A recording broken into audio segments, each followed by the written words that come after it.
Tonight, Canada commits to a new target. We need to have a plan exactly how Mark Carney and the Liberals plan on spending this money. NATO's push to spend more on defense, and the comment, he did it very affectionate. Daddy, you're my daddy. Raising eyebrows across the globe.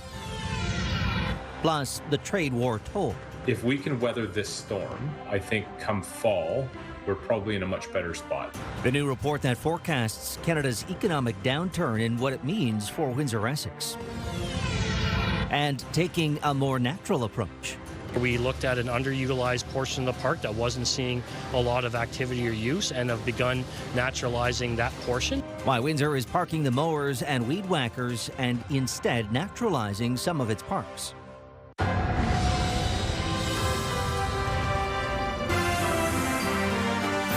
CTV News with Stephanie Mazzotti. Good evening. Thank you for joining us tonight. Stephanie is off. I'm Ricardo, Veneza. We begin with a new report that shows Canada may be headed for a recession, albeit a mild one. Some economists, though, say it could have been a lot worse. CTV's Travis Fortnum has our top story tonight. Travis, there is some optimism to talk about here, and that has local business leaders paying attention. That's right, Ricardo. With Windsor's strong ties to manufacturing and trade, any shift in the national economy is going to be felt here. So local business leaders are watching the latest forecasts closely. Deloitte is now forecasting a modest recession through the second and third quarters of this year, with exports slowing, unemployment ticking up, and growth stalling in parts of central Canada, but says in a report early tariff exemptions and recent policy moves have helped avoid a deeper downturn.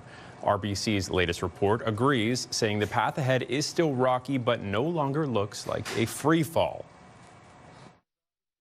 If we can weather this storm, I think come fall, we're probably in a much better spot.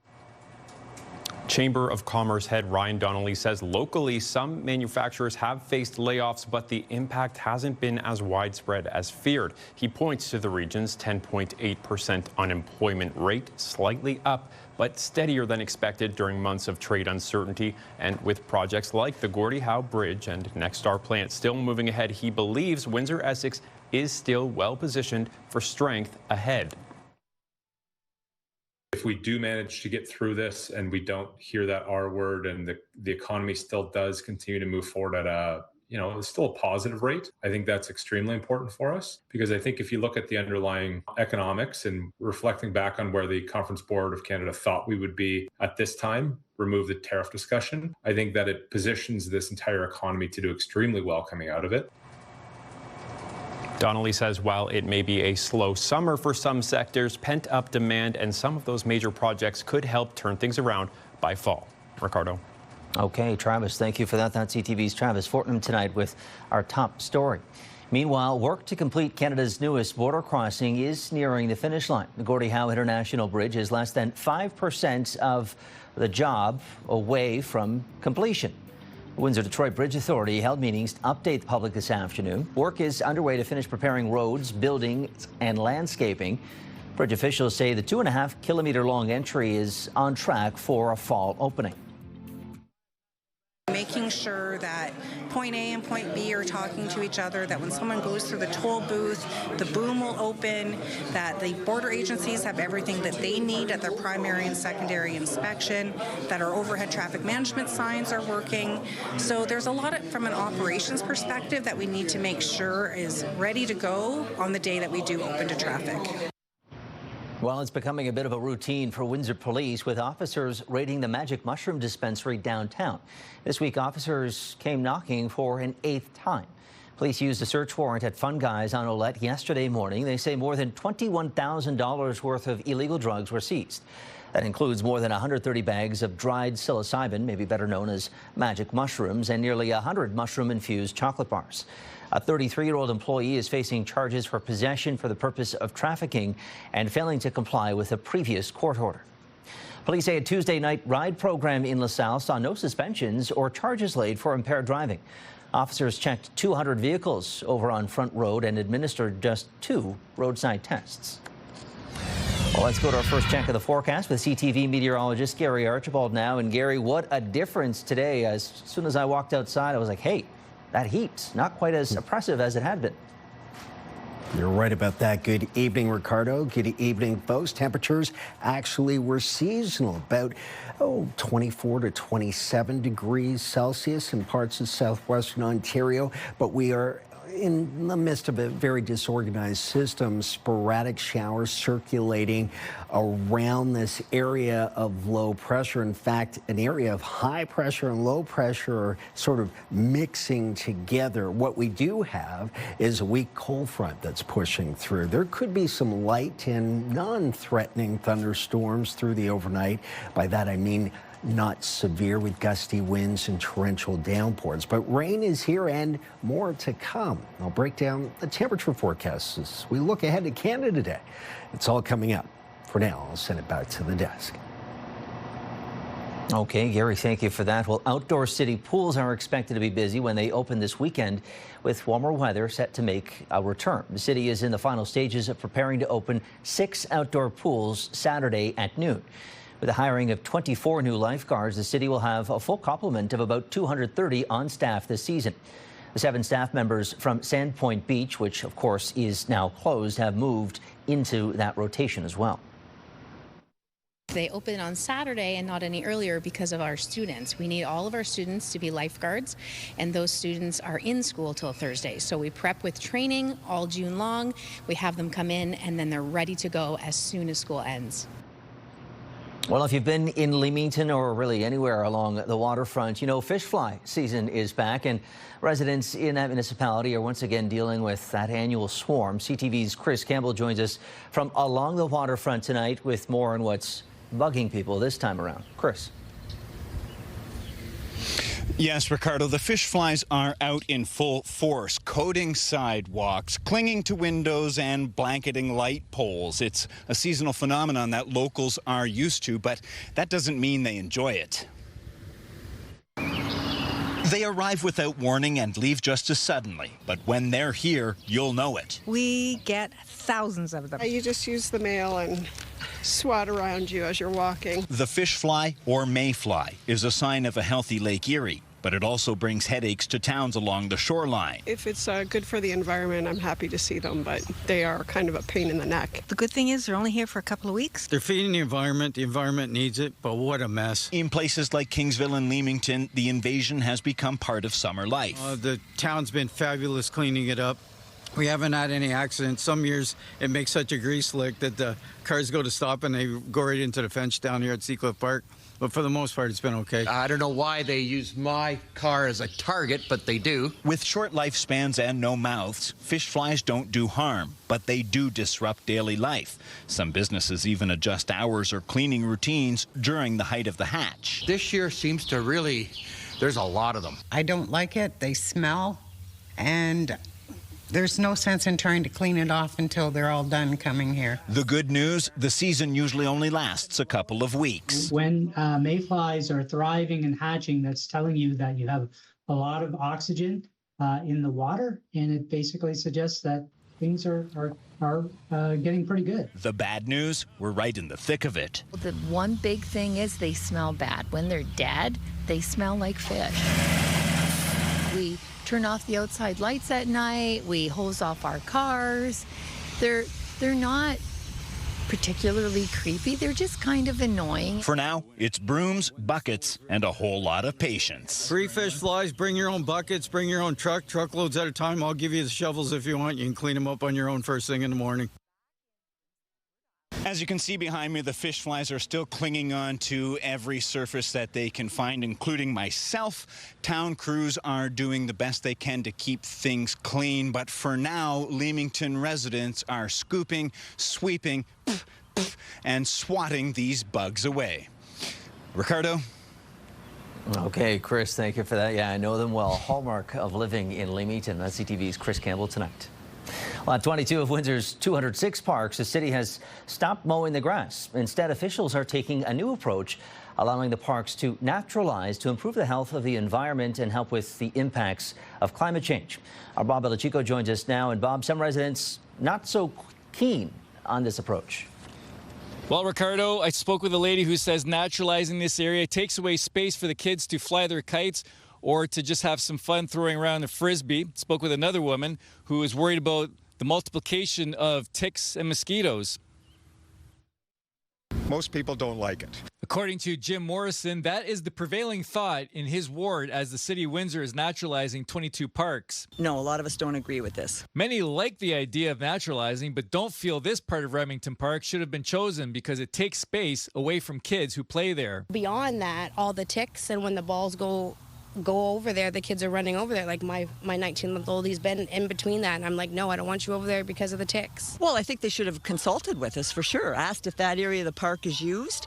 It is used, and now we can't use it. We looked at an underutilized portion of the park that wasn't seeing a lot of activity or use and have begun naturalizing that portion. The city is going to maintain access to each park and cut along fence lines. Executive Director of Parks and Facilities, James Chaco, says the parks are going through a trial process as there are different ways of naturalizing them. Morrison says he wants to make it easy for kids to walk through the field to get to school, but he does like the benefits naturalization brings. It encourages pollinators. It takes care of water better. It's good for the air quality in the city. It's going to long-term set up what you see at many other parks that have naturalized environments, whether you go to Malden Park or Blue Heron or parts of Ojibwe Prairie Complex. Chaco says those parks offer interaction between the maintained areas, trails, and the natural environment. I've noticed that there are swallowtails, and eventually the monarchs are going to start coming again. We've seen bumblebees all over the place. Paul Fram lives next to one of the park entrances and has enjoyed seeing butterflies and the color nature has offered in the field the past 2 months. Leave it alone. Trim along the edges, cut half the field, but this part doesn't need to be touched right now. So the city says not all 22 parks are perfect. So if you have any issues like there are here at Remington Park with unfinished trails, or if the naturalized area that abuts your property isn't properly maintained, then call 311 and let the city know. Ricardo? Okay, Bob, thank you for that. That's CTV's Bob Bellachico tonight. That is an interesting idea, and so we want to put the question to you. Do you agree with the city's initiative to naturalize parks in residential areas? You can go to our website to cast your vote. That's at ctvnewswindsor.ca. Now, yesterday we asked if you prefer extreme heat or extreme colds. Of almost 700 votes, the results were split evenly, 50-50. The debate goes on. Well, with the summer season comes a renewed effort to clamp down on excessive noise from any and all vehicles. In Windsor, revving engines and squealing tires could cost you more than just a warning. A bylaw targets unnecessary motor vehicle noise, particularly during quiet hours between 9 p.m. and 8 a.m., essentially overnight. But the rules apply around the clock in residential areas. Police enforce the bylaw through patrols and an online complaint system, and that's over on the Windsor Police website. Fines range from $50 to $200, but if left unpaid, violators could face up to 60 days in jail.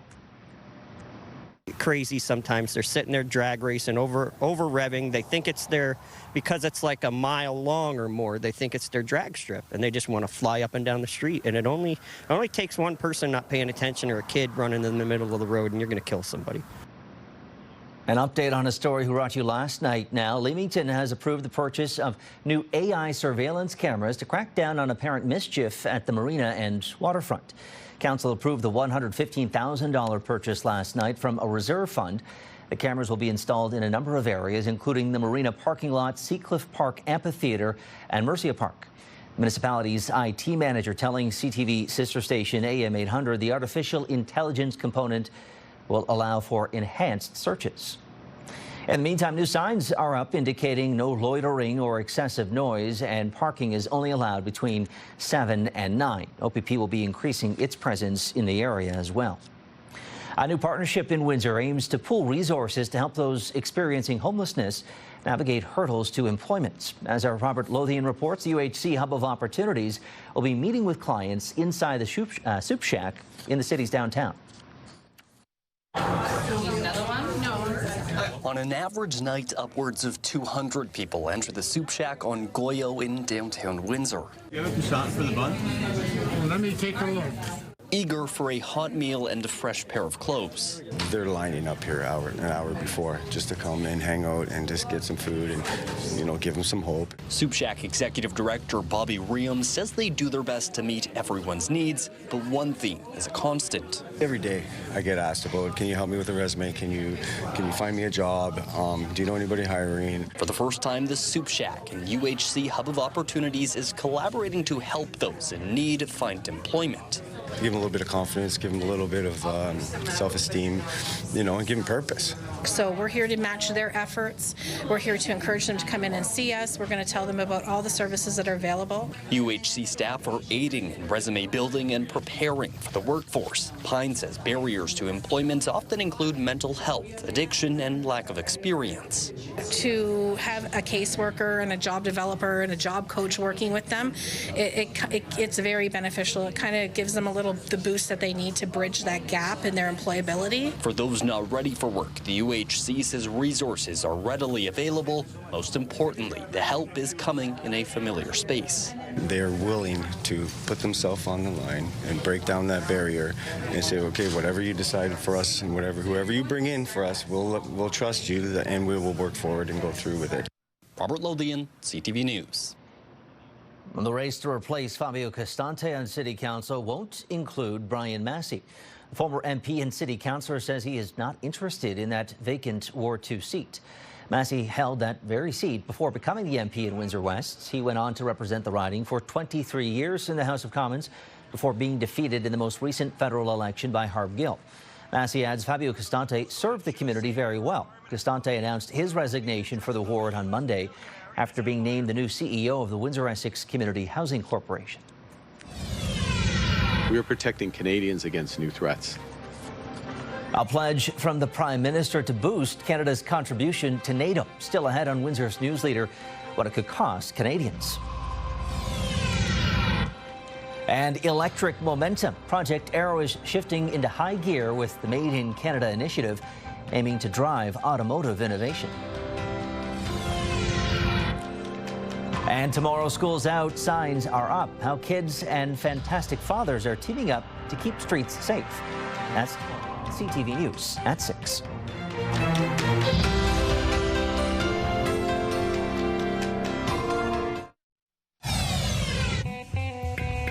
Start your day with the latest local news. By signing up for our newsletter, you'll get direct local content straight from CTV Windsor to your inbox, including top stories, the forecast, and videos. You can sign up at ctvnewswindsor.ca. The Prime Minister is on his way back to Ottawa from the Netherlands after making a major commitment to boost Canada's contribution to NATO. Mark Carney has agreed that Canada will more than double military defense spending to 5% of GDP. CTV's Jeremy Cheron is in The Hague. A highly anticipated historic sit-down for the NATO alliance started today with a clear message from Secretary General Mark Rutte. For too long, one ally, the United States, carried too much of the burden of that commitment. And that changes today. President Trump, dear Donald, you made this change possible. That has been Donald Trump's pitch as he drove the charge to increase the alliance's defense spending pledge. NATO is going to become very strong with us. Alliance members making official today what was expected, a new baseline spending target of 5% of GDP to be reached by 2035. This is a significant commitment in response to significant threats to our security. The fact that we are doing this today, the fact that we're united, the fact that the United States is fully behind this, the fact that we're working together is going to reduce the threat environment 10 years from now. 3.5% will have to go to core defense spending, with a requirement to spend another 1.5% on defense-related infrastructure investments. Carney says meeting the 5% commitment would mean earmarking $150 billion a year for defense. So yes, we'll find gaps. We'll be transparent about that. We'll make up those gaps. So the overall context of the net increase in defense spending is much less than the headline from 2 to 5. But key to today's new pledge from the alliance, a plan to review progress in 2029, ensuring it still meets the needs of the global security landscape. Senior government officials tell us they see an opportunity then to address whether the breakdown of 3.5 and 1.5 could be balanced differently, a change they believe could be better for Canada. Jeremy Sherrill, CTV News, The Hague. Well, turning to Queen's Park, the provincial ombudsman report was released today showing an alarming number of complaints concerning the correctional system. CTV's Queen's Park Bureau Chief Siobhan Morris has those details. Ontario's ombudsman describes a correctional system in need of overhaul, and fast. The cauldron starts heating up and the pressures build. It's a system where he says conditions have been worsening, with complaints up 55% from last year. Staff is working short-handed. Solitary confinement and lockdowns are common. And inmates are overcrowded, with some facilities at 150% capacity. We're finding people housed in broom closets and former pantries and stuff. So the system has deteriorated and it's in crisis. The government has promised to expand existing jails and build new ones. They can build more jails, but if you can't get a case through trial, you'll be building jails upon jails, and those are still people who are legally presumed innocent. That's most of the people in lockup, people who haven't been convicted of anything, even for those who have been found guilty. The ombudsman says the system is falling short of its goal of rehabilitation. It's in our interest for those people not to come out more broken than when they went in. This criminal defense lawyer thinks a lack of political will may be the problem. It may be that there's a perception that the public doesn't like the idea that money is being spent on people who are in custody. But sometimes inhumane conditions inside are having an effect on the justice Ontario can deliver outside. We have sentences being reduced or charges being stayed because of the breaches of fundamental rights within those correctional facilities. That's a problem. It's a big problem. It's a scenario that played out at Maplehurst Correctional Complex in Milton in December 2023.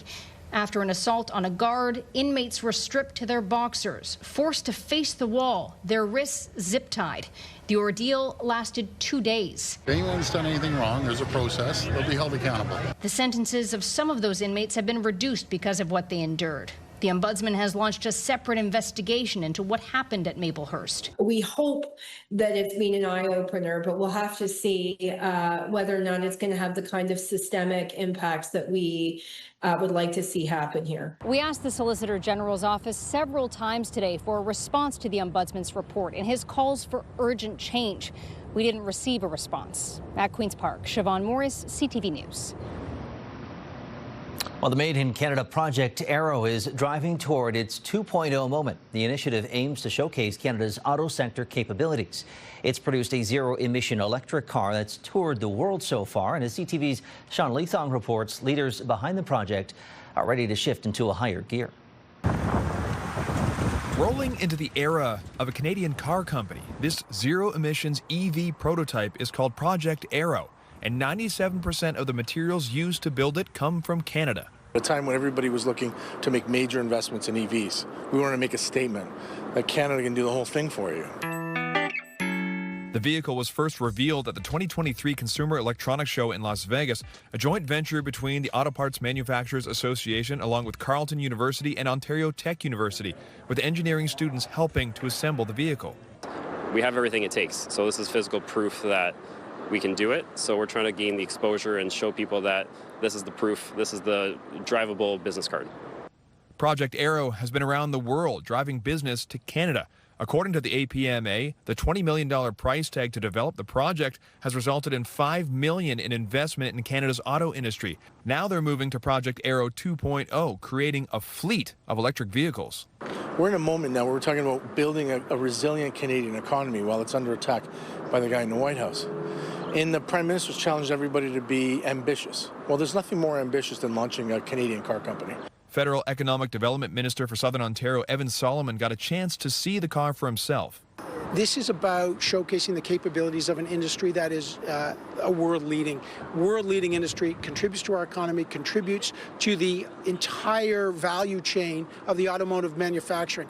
For Project Arrow 2.0, they'll build 2 vehicles a year for the next 3 years, with the hope of showing investors and government that Canada can have its own car company. In Canada, I think that what we want to say thoughtfully and responsibly is let's bring the best minds in Canada together to see if this is something we should and could do. As for when this vehicle could actually be in production, Flavio Volpe says if the right people are in place, it'll take about 5 years. Sean Leithong, CTV News. A few outstanding Canadians were recognized today by the Governor-General with the Order of Canada at Rideau Hall in Ottawa. Among those honored are Argos legend Michael Pinball Clemens and his wife Diane for their charity work, Raptors superfan Nav Bhatia for his basketball foundation that helps low-income communities, and Orange Shirt Day founder Phyllis Webstad, which is tied to the National Day for Truth and Reconciliation. The Order of Canada was established in 1967 by then Queen Elizabeth and is the highest civilian honor in the country.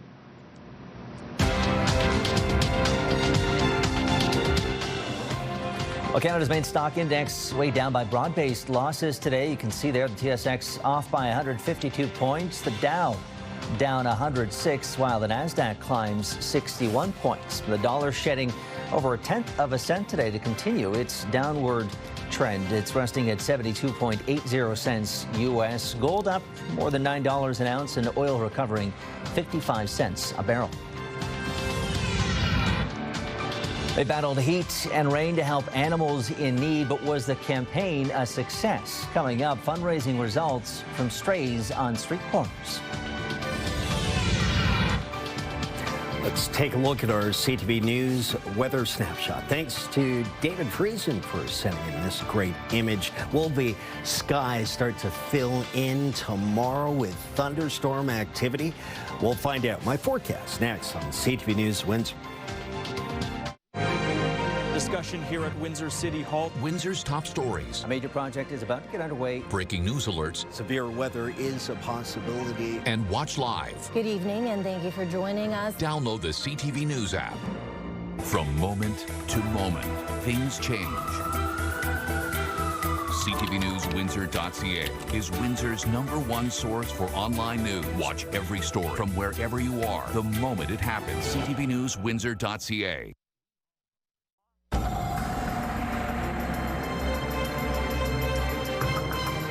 Okay, let's go back to Gary Archibald for an extended look at the forecast. Gary, blue skies there, but we're looking at rain in the region as well.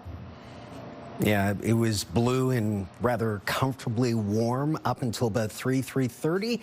Around 4:30, we saw it rolling in. Some of those, area showers and even some embedded thunderstorms in extreme southeastern Michigan moving over Lake St. Clair, and then, of course, clipping us here in southern Ontario's automotive capital, the automotive capital of Canada. And we're noting that temperatures are dropping off because of this cold front that's ushered in the showers. Reached a average high of 26.6, the average for this time of the year, 26.7. We are likely to get a bit cooler in the next, say, hour and a half, down to about 22 degrees. We are 24 in Windsor at the airport. Cloudy with showers, 75 degrees Fahrenheit, the equivalency there. 28, a bit warmer, but the cold front will catch up to our friends in Chatham-Kent.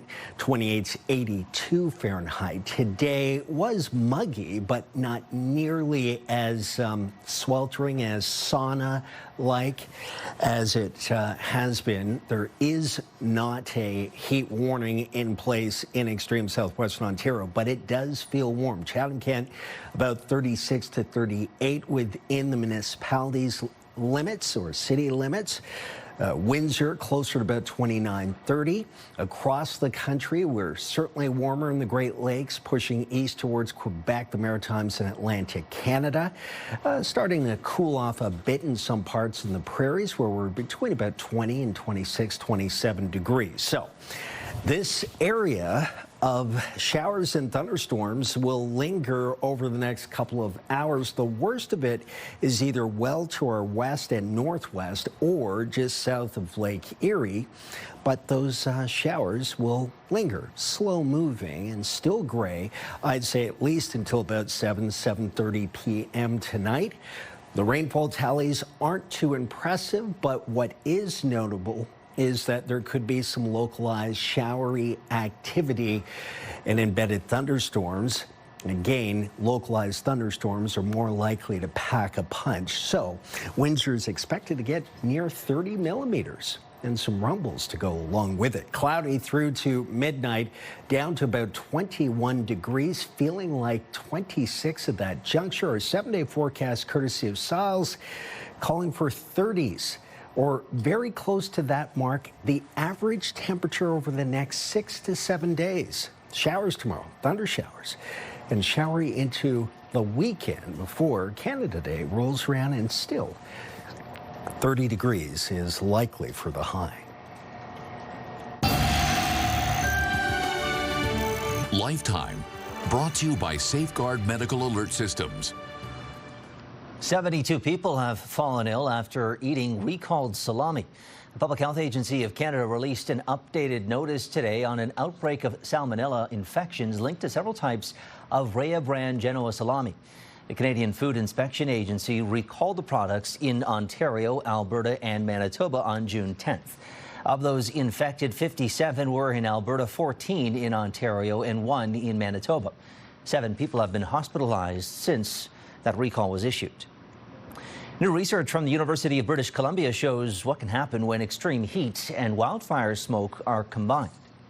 There's often a lot of focus on wildfire smoke on those days when the sky turns orange and everything smells like a campfire.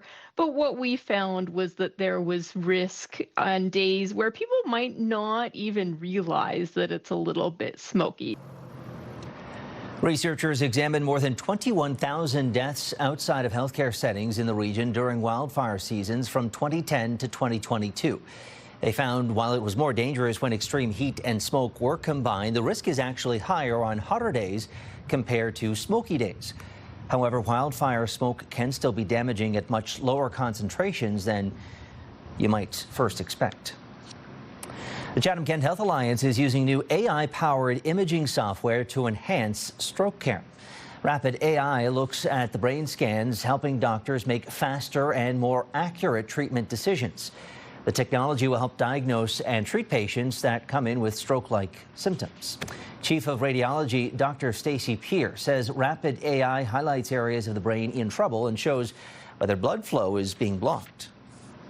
Wind, rain, and that oppressive heat over the weekend didn't deter volunteers from getting out in the city, collecting donations for the Strays on Street Corners campaign. This is the Humane Society's largest fundraising event of the year. Organizers say the campaign raised over $78,000. The money will go towards providing food, shelter, and medical care to thousands of animals in our community. So, I mean, we are like really pushing it here. And, you know, it's been a tougher year sometimes, you know, looking at donations or revenue, looking at the economics of everything in our society right now. So this is coming at a great time to help us to be able to take care of the animals. It goes into our general fund for that. In Chatham-Kent, a huge boost for the 8th annual Operation Backpack program. The Car and Vendor Show raised more than $16,000. The group hopes to fill 3,000 backpacks with school supplies for students across the municipality.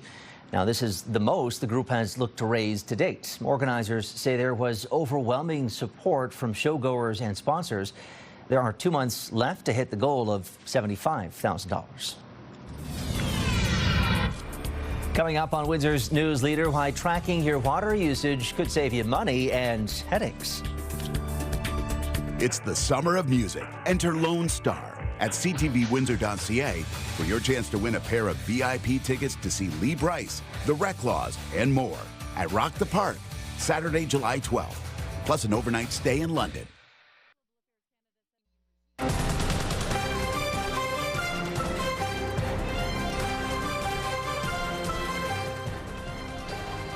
If you're in the habit of tracking your water bill each month, well, you're on the right path to catching sneaky leaks that can add up to big costs and big headaches.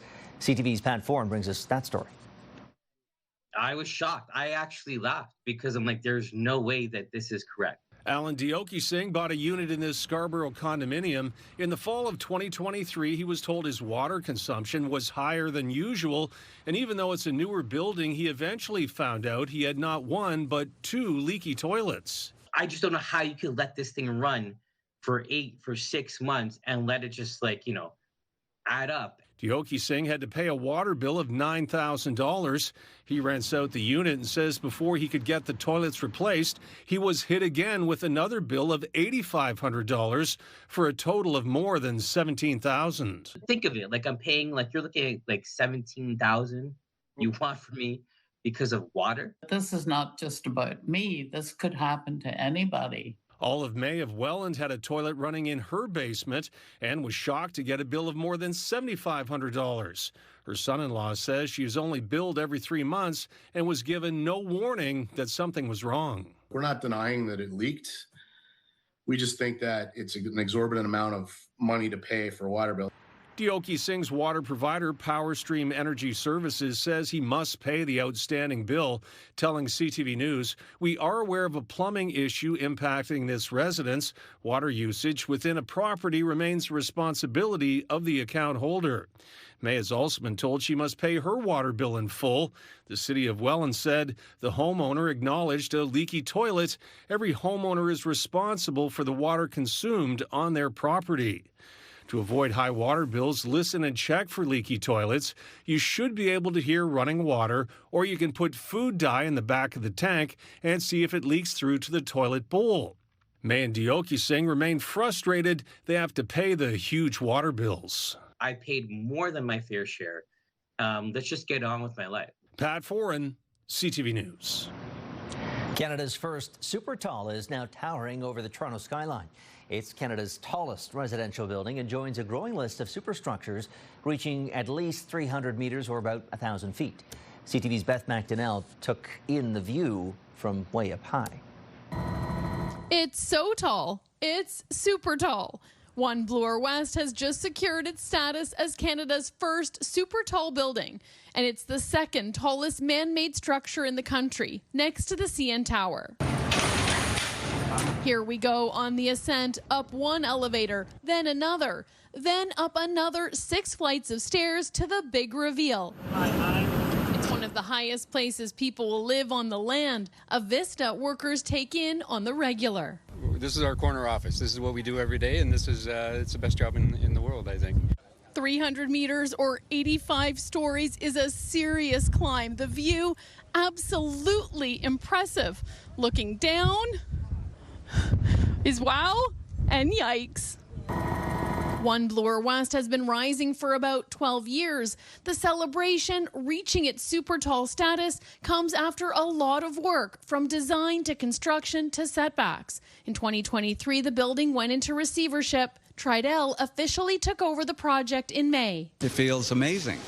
It really does, on so many levels. And it's kind of a pun dealing with the height of this building, but it's fun to have some participation in, a super tall building, which up until today didn't exist in Canada. The building set to have 470 residential units, a 5-star hotel, and retail space is expected to be completed in 2028. While much of the exterior is done, machinery and the inside are still big jobs ahead. For those involved since the beginning of the tower, the milestone is meaningful. Very gratifying. It's an unbelievable feeling. You sometimes forget about it because you have so many other things to do, and all of a sudden you're like, oh, geez, we did that. It's quite a good feeling. A time capsule of memorable moments from the building's history was also created for the special occasion. But the skyscraper may not keep its super tall status for too long. A 106-story tower is already being planned to go up at the foot of Yonge Street. Beth McDonnell, CTV News. What an incredible feat of engineering. Well, we want to hear from you. If you've got a story idea that you think we should maybe cover, you can text us or send in your photos or video to 10400. I like you. Unscripted, unpredictable, and unapologetic. Wake up with Hannah and Johnny on 93.9 Virgin Radio.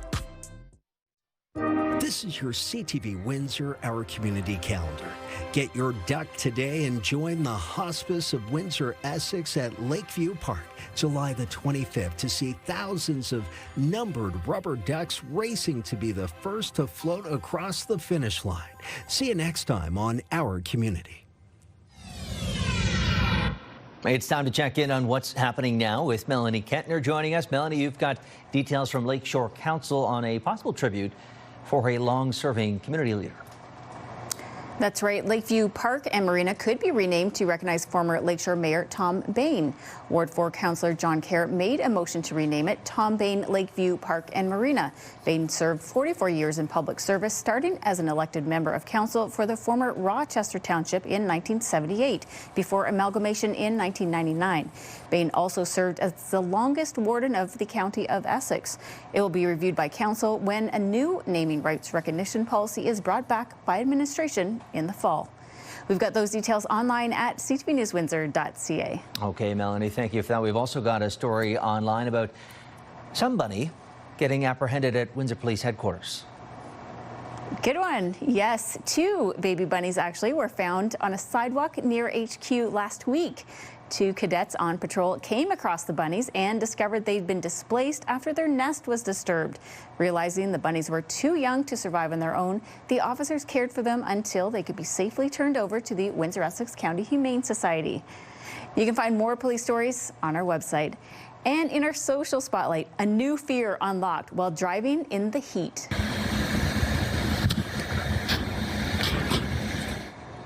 Wow, this was Missouri. A road buckled right before a car drove over it. The next vehicle, however, was able to slow down just in time. In slow motion, you can see the road snap, leaving the driver with no time to respond. Temperatures there are in the 34 degrees Celsius range and expected to stay that way all week, Ricardo. Yeah, yikes. That's what the heat can do. I mean, that went from bump to hill real fast. Yeah, exactly. That little bump sign wasn't enough. Yeah, not doing the trick. It looks like a little bit of fun, though, if you can time it right. I mean, on the motorcycle, I think that'd be a little bit thrill-inducing. Okay, Mel, that's a look at what's happening now. A strange egg found in a child's toy house, and too heavy to be a chicken's. When we return, what hatched next brought the whole community together. The latest news to start your day. Interviews, conversations with the top officials, the difference makers, and personalities in Windsor, Essex. Only on Windsor, Essex #1 morning show. It's Mornings with Mike and Meg on AM 800.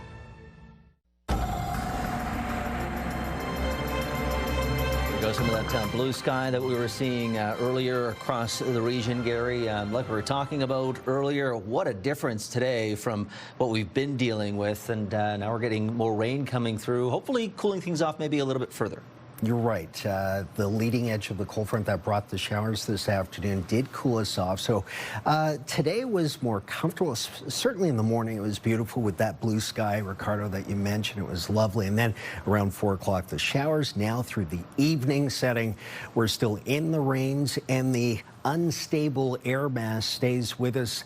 There's potential for thunderstorm activity tomorrow with a high of 30. 30 is the key number. Somewhere between 30 and 31's probably our temperature Friday into Saturday, Sunday, even Monday, Tuesday, and Wednesday. So in terms of plateau, temperature around 30. That's our average for the next week for a daytime high, which is above seasonal. And we'll see intermittent showers and thunderstorms as well. Very summer-like weather. Yeah. Well, it feels like 38 there, like you had on the board. A lot better than feels like 45, which we have been dealing with. Yeah, that's fantastic. Right. Thanks for that, Gary. Okay. Finally for us tonight, it started with a mysterious and abandoned egg. CTV's Adam Skwatsky uncovers how one tiny hatchling inspired something much bigger than anyone had expected. It was just down this path right here. We're one of Julie Sitnin's daycare kids, found inside this little house, alongside a pair of dolls, a single unhatched egg. So one of my kids is actually anaphylactic to eggs, so I freaked out a little bit. Well, it felt unusually heavy for a chicken egg. It was not unusual for Coral Clay to offer help. Created a little nest for it. Coral also grabbed a heater to keep it warm, added a stuffy to keep it company, and called a few animal rescue organizations that might keep it safe. But they couldn't help. We were left with just leaving nature to do its thing, which made us all very sad. Until Julia texted her friend, who works at this cafe on a farm, and Isaiah Cardelicia agreed to care for the egg overnight before taking it to work the next day. Pretty bizarre, but I knew Tara would be interested in it. Tara McMullen, who's Isaiah's boss, who suspected the egg had been abandoned because something was wrong with it. Told everybody, don't hold your breath for this. This is not gonna happen. Still, Tara placed it in her incubator and looked after it for weeks before out popped a baby peacock. It was absolutely perfect. It's just the cutest little thing in the world. They named him Chickpea, and Tara spent the next few days caring for him round the clock. Doesn't matter if it's a baby peacock, a baby kitten, a baby dog, or a baby. They're all a lot of work. Which is why Tara is so grateful a local veterinarian who owns a chicken has agreed to adopt Chickpea, so the hen can raise the peacock as one of her own. I absolutely know he will have the best life ever. That's so cute! While they say it takes a village to raise a child well, when it comes to an abandoned peacock egg, it takes a collective of kind people to raise a chickpea well. It doesn't matter what it is. Be kind. Spread the love. Everybody wins. Adam Sawatsky, CTV News, North Saanich. Oh, what an incredible story there, Gary. How many people do you know that own an incubator? No one. I don't think I know right? it. That's one lucky peacock. Yeah, very much so. Incredible bird. I was just saying, favorite bird growing up, peacock feathers. Those feathers, right? you know. I thought you were just an NBC fan. I thought that's what it was. No. Well, that too. But yeah, no, beautiful bird. And there's the love, the best of humanity on display right there. And you see how community works, you know. Somebody knows somebody and somebody just happens to have an incubator. There you go. Thank you so much for tuning in, folks. For updates throughout the evening, go to ctvnewswindsor.ca. I'm Ricardo, Veneza, and for everyone here at CTV on both sides of the camera, have a great night. We'll see you tonight again at 11. Good night.